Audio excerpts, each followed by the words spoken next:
ধানমন্ডির ৩২ সহ সারা দেশে আওয়ামী লীগ নেতাদের বাড়ি ভাঙচুর, অগ্নিসংযোগ। ডিসেম্বরে জাতীয় সংসদ নির্বাচনে অনিশ্চয়তা। সার্বিক পরিস্থিতির জন্য শেখ হাসিনা দায়ী বললেন ডাক্তার শফিকুর রহমান। ভাঙা নয়, গড়ার তাকত আছে কিনা প্রশ্ন উপদেষ্টা মাহফুজের। যশোরে শেখ মুজিবের সব ভাস্কর্য ও শেখ হাসিনার নাম ফলক ভাঙচুর। প্রাথমিকের ৬,৫০০ শিক্ষকের নিয়োগ বাতিল। শেষ মুহূর্তের গোলে সেমিফাইনালে রিয়াল।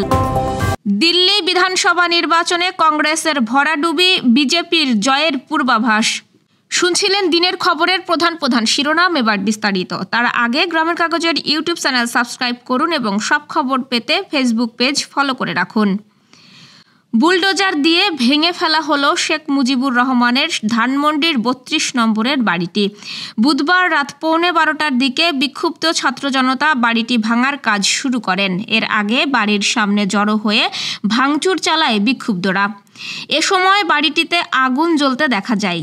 ওই ঘটনায় রাতভর দেশের বিভিন্ন স্থানে ভাঙচুর ও অগ্নিসংযোগের ঘটনা ঘটেছে।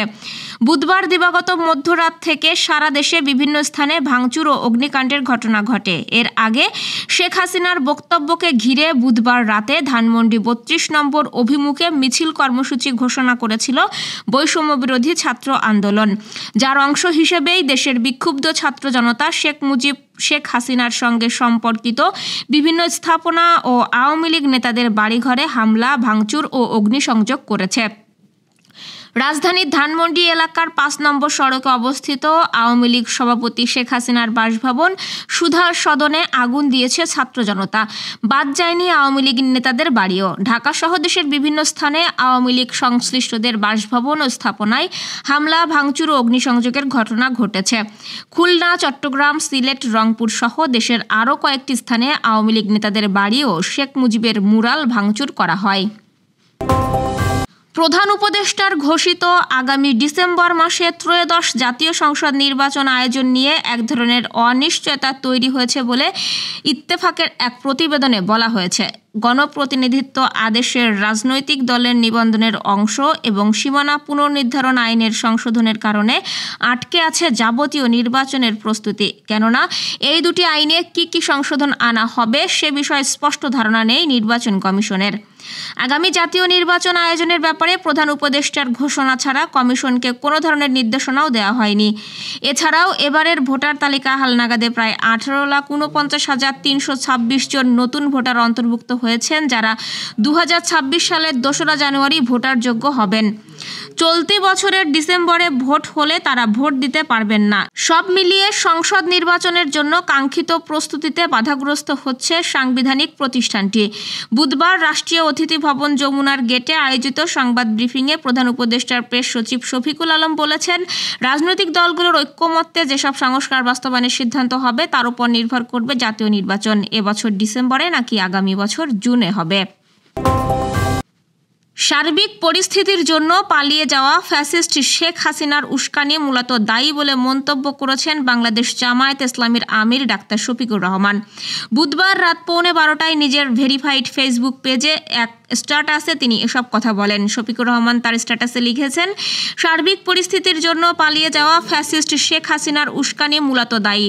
মনে রাখতে হবে, শেখ হাসিনা কখনোই বাংলাদেশের মানুষকে অন্তরে ধারণ করে না।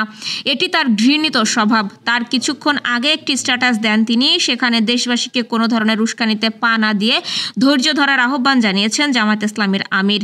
সেই স্ট্যাটাসে লিখেছেন, বাংলাদেশের দেশপ্রেমিক দায়িত্বশীল নাগরিকবৃন্দের আহ্বান, কোনো উস্কানিতে পা না দিয়ে ধৈর্য ধরুন এবং প্রিয় দেশকে ভালোবাসার নমুনা প্রদর্শন করুন। মূর্তি না ভেঙে শত্রুদের শক্তির বিপরীতে পাল্টা চিন্তা, শক্তি ও হেজেমনি গড়ে তোলা উচিত বলে মন্তব্য করেছেন অন্তর্বর্তী সরকারের উপদেষ্টা মাহফুজ আলম।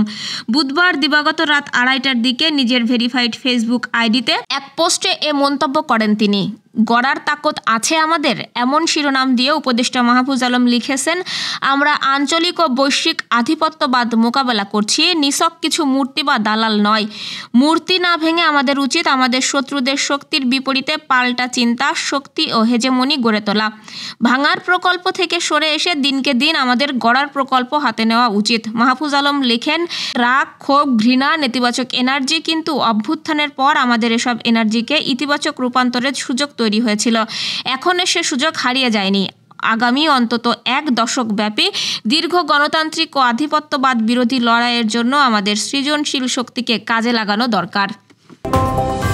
যশোরের 7টি স্থানে শেখ মুজিবুর রহমানের ভাস্কর্য ভাঙচুর করা হয়েছে। এছাড়া শহরের বিভিন্ন সরকারি দপ্তরে শেখ হাসিনার নাম ফলক ভেঙে গুঁড়িয়ে দেওয়া হয়েছে।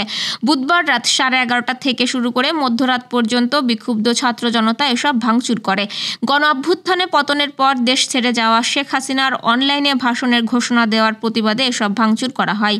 বিক্ষুব্ধ ছাত্র জনতা প্রথমে যশোর পৌরসভার ভেতরে শেখ মুজিবুর রহমানের আবক্ষ ভাস্কর্য গুঁড়িয়ে দেয়। এরপর স্লোগান দিতে দিতে তারা মুক্তিযোদ্ধা কমপ্লেক্স ভবনের শেখ মুজিবুর রহমানের মুরাল, বকুলতলায় ভাস্কর্য, জেলা পরিষদের ভেতরের মুরাল, কেন্দ্রীয় শহীদ মিনারে শেখ হাসিনার স্মৃতিফলক, মনিহাট বিজয় স্তম্ভের প্রাচীরের মুক্তিযুদ্ধের সময়কালের দৃশ্যপট খোদাই করা ভাস্কর্য ভাঙচুর করায়।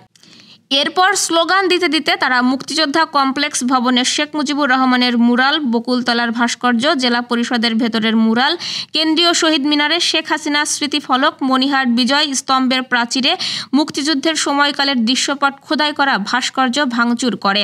সেখান থেকে বিক্ষুব্ধ জনতা সদর উপজেলা পরিষদের ভেতরে শেখ মুজিবুর রহমানের ভাস্কর্য গুঁড়িয়ে দেয়। এছাড়াও অভয়নগর, ঝিকরগাছা, কেশবপুর উপজেলা পরিষদেরও ভাস্কর্য ভাঙচুর করা হয়।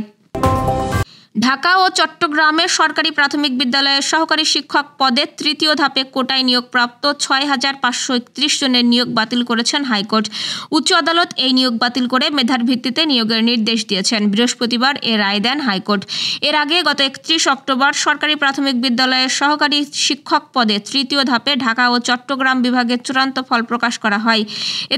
এতে উত্তীর্ণ হন 6,531 জন। প্রাথমিক শিক্ষা অধিদপ্তরের ওয়েবসাইটে এ ফল প্রকাশ করা হয়। শেষ মুহূর্তের গোলে স্প্যানিশ কোপা ডেল রের সেমিফাইনালে জায়গা করে নিয়েছে রিয়াল মাদ্রিদ। তরুণ তুর্কি গঞ্জালো গর্জিয়ার গোলে লোকাল প্রতিদ্বন্দ্বী লেগানেসকে 3-2 গোলে হারিয়েছে লস ব্লাঙ্কোসরা। বাকি 2 গোল করেন লুকা মদ্রিচ ও এনড্রিক। এদিন ম্যাচের 18 মিনিটেই লিড নেয় রিয়াল। এ সময় রদ্রিগোর বাড়িয়ে দেওয়া বল পেয়ে ডান পায়ের শটে জালে জড়ান মদ্রিচ। 25 মিনিটের মাথায় ব্যবধান দ্বিগুণ করেন এনড্রিক। তবে বিরতিতে যাওয়ার আগে ব্যবধান কমায় লেগানেস। ম্যাচের 39 মিনিটে রিয়ালের জ্যাকব ব্রামন বক্সের মধ্যে হ্যান্ডবল করলে পেনাল্টি পায় তারা। পেনাল্টি থেকে হুয়ান ক্রুজ গোল করেন। দিল্লি বিধানসভা নির্বাচনের ভোটগ্রহণ অনুষ্ঠিত হয়েছে। ভোটগ্রহণের পরপরই একাধিক সংস্থা তাদের বুথ ফেরত জরিপের ফলাফল প্রকাশ করেছে। এতে দেখা গেছে দিল্লি বিধানসভায় কেন্দ্রে ক্ষমতাসীন বিজেপি 27 বছর পর ক্ষমতায় ফিরতে যাচ্ছে। বর্তমান শাসক দল আম আদমি পার্টি 2য় স্থানে থাকতে পারে এবং কংগ্রেসের ভরাডুবির ইঙ্গিত পাওয়া গেছে জরিপ থেকে। ভারতীয় সংবাদ মাধ্যম দ্য হিন্দুর প্রতিবেদনে বলা হয়েছে, 27 বছর পর দিল্লি বিধানসভা নির্বাচনে বিজেপি ও এর মিত্ররা পুনরায় ক্ষমতায় ফিরতে পারে। বর্তমান শাসক দল আম আদমি পার্টি 2য় ও কংগ্রেস 3য় অবস্থানে থাকবে। দিল্লির সাবেক মুখ্যমন্ত্রী ও এএপি প্রধান অরবিন্দ কেজরিওয়াল নয়াদিল্লি আসনে লড়েন। তার বিপরীতে বিজেপি ও কংগ্রেস যথাক্রমে পরবেশ সাহিব সিং ও সন্দীপ দীক্ষিতকে প্রার্থী করেছিল। কালকাজিতে এএপির হয়ে অতিশী মারলেনা এবং তার প্রতিদ্বন্দ্বী হিসেবে রমেশ বিদুরি ও অলকা লাম্বা প্রতিদ্বন্দ্বিতা করেন। জঙ্গপুরায় মনীষ সিসোদিয়ার প্রতিদ্বন্দ্বী ছিলেন তারভিন্দ সিং মারওয়া ও ফরহাদ সুরি। এই ছিল দুপুরের আয়োজন। সাথে থাকার জন্য ধন্যবাদ।